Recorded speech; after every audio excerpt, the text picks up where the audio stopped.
The Marching Morons by C.M. Kornbluth.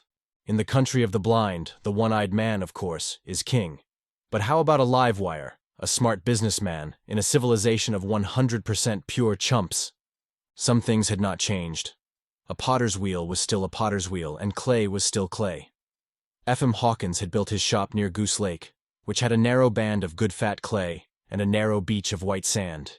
He fired 3 bottle-nosed kilns with willow charcoal from the woodlot. The woodlot was also useful for long walks while the kilns were cooling. If he let himself stay within sight of them, he would open them prematurely, impatient to see how some new shape or glaze had come through the fire, and, ping, the new shape or glaze would be good for nothing but the shard pile back of his slip tanks. A business conference was in full swing in his shop. A modest cube of brick, tile-roofed, as the Chicago-Los Angeles rocket thundered overhead. Very noisy, very swept back, very fiery jets, shaped as sleekly swift-looking as an airborne barracuda. The buyer from Marshall Fields was turning over a black-glazed 1-liter carafe, nodding approval with his massive, handsome head. "This is real pretty," he told Hawkins and his own secretary, Gomez Laplace. "This has got lots of what you call real aesthetic principles. Yeah, it is real pretty."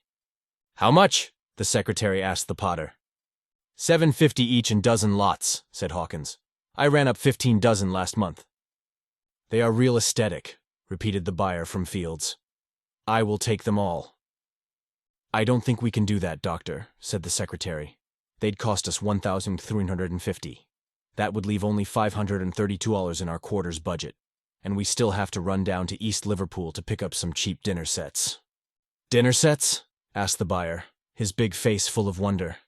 "Dinner sets. The department's been out of them for 2 months now. Mr. Garvey Seabright got pretty nasty about it yesterday, remember?" "Garvey Seabright, that meat-headed blue nose," the buyer said contemptuously. "He don't know nothing about aesthetics. Why for don't he let me run my own department?" His eye fell on a stray copy of Wambazambo comics, and he sat down with it. An occasional deep chuckle or grunt of surprise escaped him as he turned the pages. Uninterrupted, the potter and the buyer's secretary quickly closed a deal for 2 dozen of the liter carafes. "I wish we could take more," said the secretary.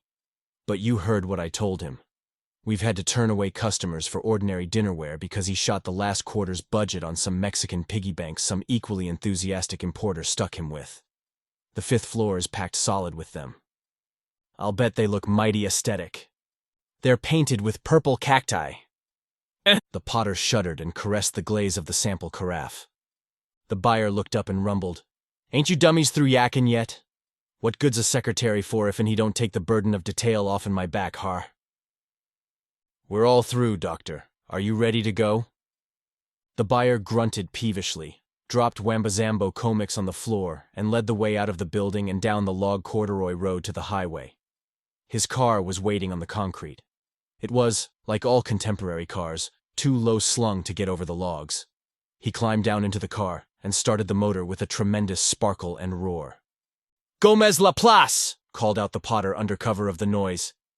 "Did anything come of the radiation program they were working on the last time I was on duty at the pole?"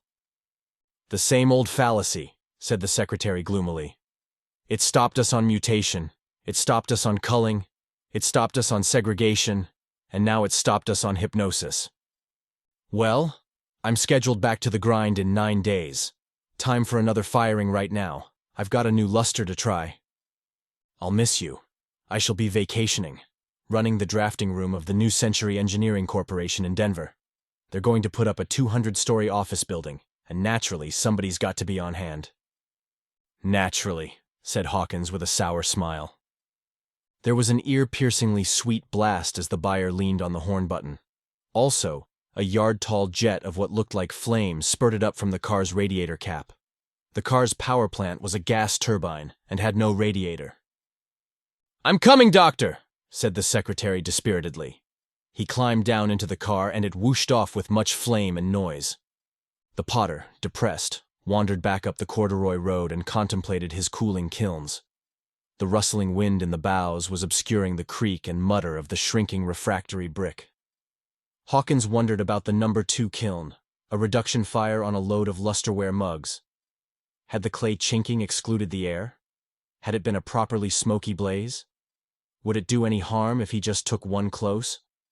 Common sense took Hawkins by the scruff of the neck and yanked him over to the tool shed. He got out his pick and resolutely set off on a prospecting jaunt to a hummocky field that might yield some oxides. He was especially low on coppers. The long walk left him sweating hard, with his lust for a peek into the kiln quiet in his breast. He swung his pick almost at random into one of the hummocks. It clanged on a stone which he excavated. A largely obliterated inscription said, "Ursity of Cheek Ogical Labo, a loved memory of killed in act." The potter swore mildly. He had hoped the field would turn out to be a cemetery, preferably a once fashionable cemetery full of once massive bronze caskets moldered into oxides of tin and copper. Well, hell, maybe there was some around anyway. He headed lackadaisically for the second largest hillock and sliced into it with his pick. There was a stone to undercut and topple into a trench, and then the potter was very glad he'd stuck at it. His nostrils were filled with the bitter smell, and the dirt was tinged with the exciting blue of copper salts. The pick went clang. Hawkins, puffing, pried up a stainless steel plate that was quite badly stained and was also marked with incised letters. It seemed to have pulled loose from rotting bronze. There were rivets on the back that brought up flakes of green patina. The potter wiped off the surface dirt with his sleeve, turned it to catch the sunlight obliquely, and read, "Honest John Barlow." Honest John, famed in university annals, represents a challenge which medical science has not yet answered: revival of a human being accidentally thrown into a state of suspended animation. In 1988, Mr. Barlow, a leading Evanston real estate dealer, visited his dentist for treatment of an impacted wisdom tooth. His dentist requested and received permission to use the experimental anesthetic cyclopyridimethylol B7, developed at the university. After administration of the anesthetic, the dentist resorted to his drill. By freakish mischance, a short circuit in his machine delivered 220 volts of 60-cycle current into the patient. In a damage suit instituted by Mrs. Barlow against the dentist, the university, and the makers of the drill, a jury found for the defendants. Mr. Barlow never got up from the dentist's chair and was assumed to have died of poisoning, electrocution, or both. Morticians preparing him for embalming discovered, however, that their subject was, though certainly not living, just as certainly not dead.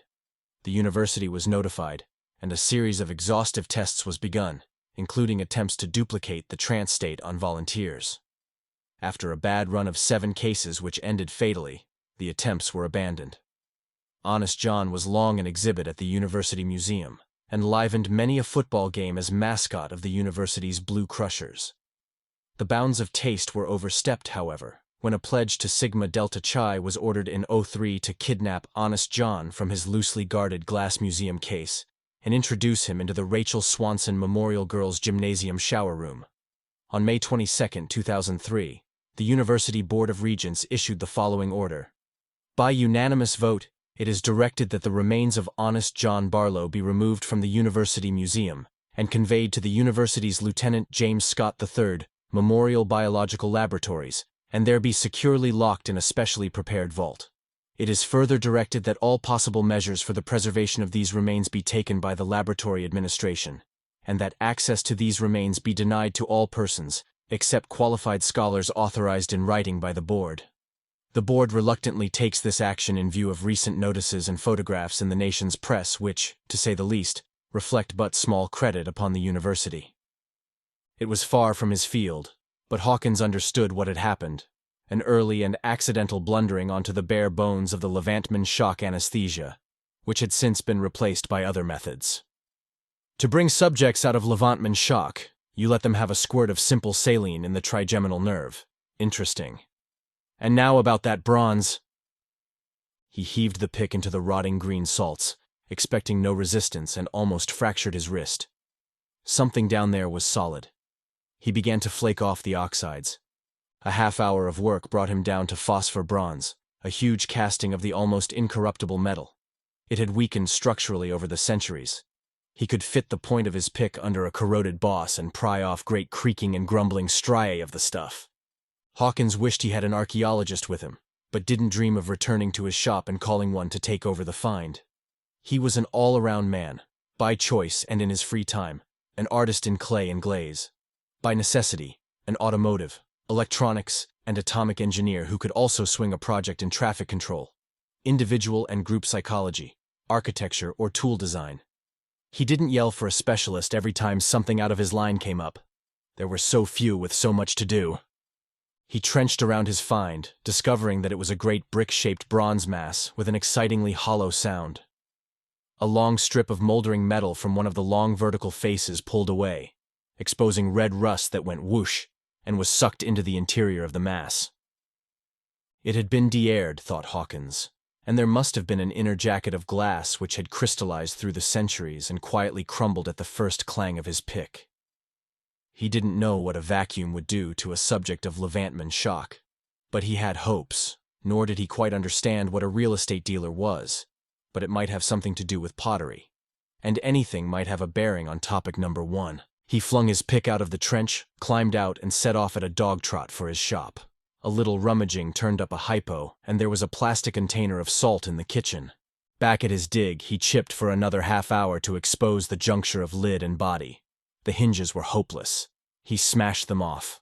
Hawkins extended the telescopic handle of the pick for the best leverage, fitted its point into a deep pit, set its built-in fulcrum, and heaved. 5 more heaves and he could see, inside the vault, what looked like a dusty marble statue. 10 more, and he could see that it was the naked body of honest John Barlow, Evanston real estate dealer, uncorrupted by time. The potter found the apex of the trigeminal nerve with his needle's point and gave him 60 cce. In an hour, Barlow's chest began to pump. In another hour, he rasped, "Did it work?" "Did it," muttered Hawkins. Barlow opened his eyes and stirred, looked down, turned his hands before his eyes. "I'll sue," he screamed. "My clothes, my fingernails." A horrid suspicion came over his face and he clapped his hands to his hairless scalp. "My hair," he wailed. "I'll sue you for every penny you've got. That release won't mean a damn thing in court. I didn't sign away my hair and clothes and fingernails." "They'll grow back," said Hawkins casually. "Also your epidermis. Those parts of you weren't alive, you know, so they weren't preserved like the rest of you. I'm afraid the clothes are gone, though." "What is this? The university hospital?" demanded Barlow. "I want a phone." "No, you phone. Tell my wife I'm all right, and tell Sam Immerman, he's my lawyer, to get over here right away. Greenleaf, 74022, ow." He had tried to sit up, and a portion of his pink skin rubbed against the inner surface of the casket, which was powdered by the ancient crystallized glass. "What the hell did you guys do, boil me alive? Oh, you're going to pay for this." "You're all right," said Hawkins, wishing now he had a reference book to clear up several obscure terms. "Your epidermis will start growing immediately. You're not in the hospital. Look here." He handed Barlow the stainless steel plate that had labeled the casket. After a suspicious glance, the man started to read. Finishing, he laid the plate carefully on the edge of the vault and was silent for a spell. "Poor Verna," he said at last. "It doesn't say whether she was stuck with the court costs. Do you happen to know?" "No," said the potter. "All I know is what was on the plate, and how to revive you. The dentist accidentally gave you a dose of what we call Levantman shock anesthesia. We haven't used it for centuries. It was powerful, but too dangerous." "Centuries," brooded the man. "Centuries. I'll bet Sam swindled her out of her eye teeth. Poor Verna. How long ago was it? What year is this?" Hawkins shrugged. "We call it 7B936. That's no help to you? It takes a long time for these metals to oxidize." "Like that movie," Barlow muttered. "Who would have thought it? Poor Verna." He blubbered and sniffled, reminding Hawkins powerfully of the fact that he had been found under a flat rock. Almost angrily, the potter demanded, "How many children did you have?" "None yet," sniffed Barlow. "My first wife didn't want them. But Verna wanted one. But we were going to wait until... "Of course," said the potter, feeling a savage desire to tell him off, blast him to hell and gone for his work. But he choked it down. There was the problem to think of. There was always the problem to think of. And this poor blubberer might unexpectedly supply a clue. Hawkins would have to pass him on. "Come along," Hawkins said. My time is short. Barlow looked up, outraged. How can you be so unfeeling? I'm a human being like... The Los Angeles-Chicago rocket thundered overhead, and Barlow broke off in mid-complaint. Beautiful, he breathed, following it with his eyes. Beautiful. He climbed out of the vault, too interested to be pained by its roughness against his infantile skin. After all, he said briskly, this should have its sunny side. I never was much for reading, but this is just like one of those stories, and I ought to make some money out of it, shouldn't I? He gave Hawkins a shrewd glance. You want money? Asked the Potter. Here. He handed over a fistful of change and bills. You'd better put my shoes on. It'll be about a quarter mile. Oh, and you're, modest? Yes, that was the word. Here. Hawkins gave him his pants, but Barlow was excitedly counting the money. 85, 86, and it's dollars too. I thought it'd be credits or whatever they call them. E pluribus unum and liberty. Just different faces. Say, is there a catch to this? Are these real, genuine, honest 22-cent dollars like we had, or just wallpaper? They're quite all right, I assure you, said the Potter. I wish you'd come along. I'm in a hurry. The man babbled as they stumped toward the shop. Where are we going? The Council of Scientists, the World Coordinator, or something like that? Who? Oh, no. We call them President and Congress.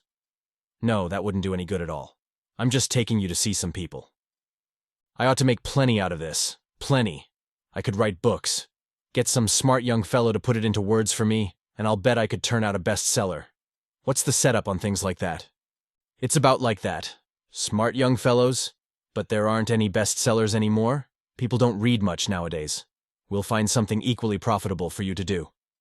Back in the shop, Hawkins gave Barlow a suit of clothes, deposited him in the waiting room, and called Central in Chicago. Take him away, he pleaded. I have time for one more firing, and he blathers and blathers. I haven't told him anything. Perhaps we should just turn him loose and let him find his own level, but there's a chance. The problem, agreed Central. Yes, there's a chance.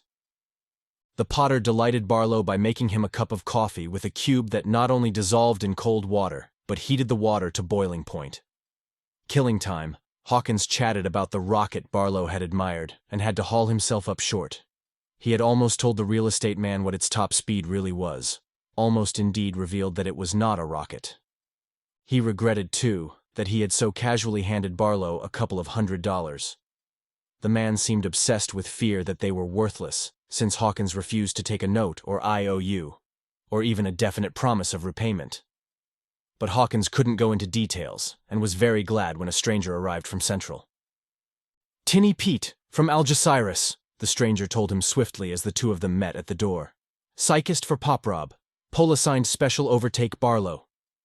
Thank heaven, said Hawkins. Barlow, he told the man from the past. This is Tinny Pete. He's going to take care of you and help you make lots of money. The psychist stayed for a cup of the coffee whose preparation had delighted Barlow, and then conducted the real estate man down the corduroy road to his car, leaving the Potter to speculate on whether he could at last crack his kilns. Hawkins, abruptly dismissing Barlow and the problem, happily picked the chinking from around the door of the No. 2 kiln, prying it open a trifle. A blast of heat, and the heady, smoky scent of the reduction fire delighted him. He peered, and saw a corner of a shelf glowing cherry red, becoming obscured by wavering black areas as it lost heat through the open door. He slipped a charred wood paddle under a mug on the shelf and pulled it out as a sample, the hairs on the back of his hand curling and scorching. The mug crackled and pinged, and Hawkins sighed happily. The bismuth resonate luster had fired to perfection, a haunting film of silvery black metal with strange bluish lights in it as it turned before the eyes, and the problem of population seemed very far away to Hawkins then. Barlow and Tinny Pete arrived at the concrete highway where the psychist's car was parked in a safety bay. What? A boat? Gasped the man from the past. Boat? No, that's my car. Barlow surveyed it with awe. Swept back lines, deep-drawn compound curves, kilograms of chrome. He ran his hands futilely over the door, or was it the door, in a futile search for a handle, and asked respectfully, How fast does it go? The psychist gave him a keen look and said slowly, 250. You can tell by the speedometer. Wow! My old Chevy could hit 100 on a straightaway, but you're out of my class, mister. Tinny Pete somehow got a huge, low door open, and Barlow descended 3 steps into immense cushions, floundering over to the right. He was too fascinated to pay serious attention to his flayed dermis. The dashboard was a lovely wilderness of dials, plugs, indicators, lights, scales, and switches. The cyclist climbed down into the driver's seat and did something with his feet. The motor started like lighting a blowtorch as big as a silo. Wallowing around in the cushions, Barlow saw through a rear-view mirror a tremendous exhaust filled with brilliant white sparkles. "Do you like it?" yelled the cyclist. "It's terrific!" Barlow yelled back. He was shut up as the car pulled out from the bay into the road with a great voo-oo-oom.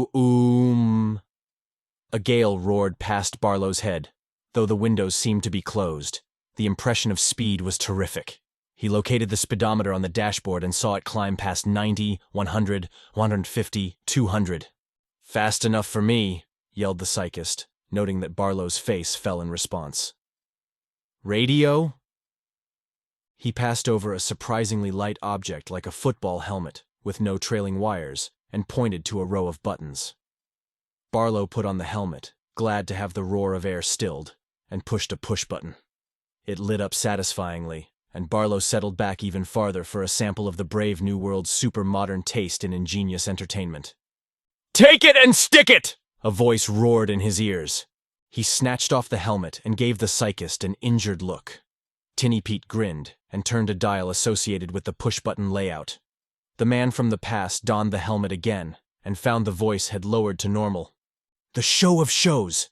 The super show! The super-duper show! The quiz of quizzes! Take it and stick it!" There were shrieks of laughter in the background. "Here we got the contest tants all ready to go. You know how we work it. I hand a contest tant, a triangle-shaped cutout and like that down the line. Now, we got these here boards. They got cutout places, the same shape as the triangles and things. Only they're all different shapes, and the first contestant that sticks the cutouts into the board, he wins. Now I'm gonna interview the first contestant. Right here, honey. What's your name?" "Name? Hodiah like that, folks? She don't remember her name, huh? Would you buy that for a quarter?" The question was spoken with arch significance, and the audience shrieked, howled, and whistled its appreciation. It was dull listening when you didn't know the punchlines and catchlines. Barlow pushed another button, with his free hand ready at the volume control. Latest from Washington. It's about Senator Hull Mendoza. He is still attacking the Bureau of Fisheries. The North California syndicalist says he got affidavits that John Kingsley Schultz is a blue nose from way back. He didn't publistat the affidavits, but he says they say that Kingsley Schultz was saw at Blue Nose meetings in Oregon State College and later at Florida University. Kingsley Schultz says he got to confess he did major in fly casting at Oregon and got his PhD in game fish at Florida. And here is a quote from Kingsley Schultz. "Hull Mendoza don't know what he's talking about. He should drop dead." Unquote. Hull Mendoza says he won't publistat the affidavits to protect his sources. He says they was sworn by 3 former employees of the Bureau, which was fired for incompetence and incompatibility by Kingsley Schultz. Elsewhere, there was the usual run of traffic accidents. A 3-way pileup of cars on Route 66 going out of Chicago took 12 lives. The Chicago-Los Angeles morning rocket crashed and exploded in the Mojave, whatever you call it, desert. All the 94 people aboard got killed. A Civil Aeronautics Authority investigator on the scene says that the pilot was buzzing herds of sheep and didn't pull out in time. Hey, here's a hot one from New York. A diesel tug run wild in the harbor while the crew was below and shoved in the port bow of the luxury liner SS Placentia. It says the ship filled and sank, taking the lives of an estimated 180 passengers and 50 crew members. 6 divers was sent down to study the wreckage, but they died too, when their suits turned out to be full of little holes. And here is a bulletin I just got from Denver. It seems... Barlow took off the headset uncomprehendingly. "He seemed so callous," he yelled at the driver. "I was listening to a newscast." Tinny Pete shook his head and pointed at his ears. The roar of air was deafening. Barlow frowned baffledly and stared out of the window. A glowing sign said, "Moogs, would you buy it for a quarter?" He didn't know what Moogs was or were. The illustration showed an incredibly proportioned girl, 99.9% naked, writhing passionately in animated full color. The roadside jingle was still with him, but with a new feature. Radar or something spotted the car and alerted the lines of the jingle. Each in turn sped along a roadside track, even with the car, so it could be read before the next line was alerted. If there's a girl you want to get deflocculize unromantic sweat. Arampaito! Another animated job in 2 panels, the familiar before and after. The first said, "Just any cigar?" and was illustrated with a 2-person domestic tragedy of a wife holding her nose while her coarse and red-faced husband puffed a slimy-looking rope. The second panel glowed, "Hora vuelta a Bayo," and was illustrated with... Barlow blushed and looked at his feet until they had passed the sign. "Coming into Chicago!" bawled Tinny Pete. Other cars were showing up, all of them dreamboats. Watching them, Barlow began to wonder if he knew what a kilometer was, exactly. They seemed to be traveling so slowly, if you ignored the roaring air past your ears, and didn't let the speedy lines of the dreamboats fool you. He would have sworn they were really crawling along at 25, with occasional spurts up to 30. How much was a kilometer anyway? The city loomed ahead, and it was just what it ought to be. Towering skyscrapers, overhead ramps, landing platforms for helicopters. He clutched at the cushions. Those 2 copters. He didn't see what happened because their apparent collision courses took them behind a giant building. Screamingly sweet blasts of sound surrounded them as they stopped for a red light. "What the hell is going on here?" said Barlow in a shrill, frightened voice, because the braking time was just about 0. He wasn't hurled against the dashboard. "Who's kidding who?" "Why, what's the matter?" demanded the driver. The light changed to green and he started the pickup. Barlow stiffened as he realized that the rush of air past his ears began just a brief, unreal split second before the car was actually moving. He grabbed for the door handle on his side. The city grew on them slowly. Scattered buildings, denser buildings, taller buildings, and a red light ahead. The car rolled to a stop in 0 braking time. The rush of air cut off an instant after it stopped, and Barlow was out of the car and running frenziedly down a sidewalk 1 instant after that. "They'll track me down," he thought, panting. "It's a secret police thing. They'll get you. Mind-reading machines, television eyes everywhere, afraid you'll tell their slaves about freedom and stuff. They don't let anybody cross them, like that story I once read." Winded, he slowed to a walk and congratulated himself that he had guts enough not to turn around. That was what they always watched for. Walking, he was just another business suited back among hundreds. He would be safe. He would be safe. A hand tumbled from a large, coarse, handsome face thrust close to his. "Wasamata bumpin' in a people like you own a sidewalk got a minor slamya in a mushya basser." It was neither the mad Potter nor the mad driver. "Excuse me," said Barlow. "What did you say?" "Oh, yeah?" yelled the stranger dangerously, and waited for an answer. Barlow, with the feeling that he had somehow been suckered into the short end of an intricate land title deal, heard himself reply belligerently, "Yeah." The stranger let go of his shoulder and snarled, "Oh, yeah." "Yeah," said Barlow, yanking his jacket back into shape. "Ah!" snarled the stranger, with more contempt and disgust than ferocity. He added an obscenity current in Barlow's time, a standard but physiologically impossible directive, and strutted off, hulking his shoulders and balling his fists. Barlow walked on, trembling. Evidently he had handled it well enough. He stopped at a red light while the long, low dreamboats roared before him, and pedestrians in the sidewalk flow with him threaded their ways through the stream of cars. Brakes screamed, fenders clanged and dented, hoarse cries flew back and forth between drivers and walkers. He leaped backward frantically as one car swerved over an arc of sidewalk to miss another. The signal changed to green. The cars kept on coming for about 30 seconds, and then dwindled to an occasional light runner. This concludes the first part, of 2 total, of The Marching Morons, by C.M. Kornbluth, produced by Best Audiobooks for free.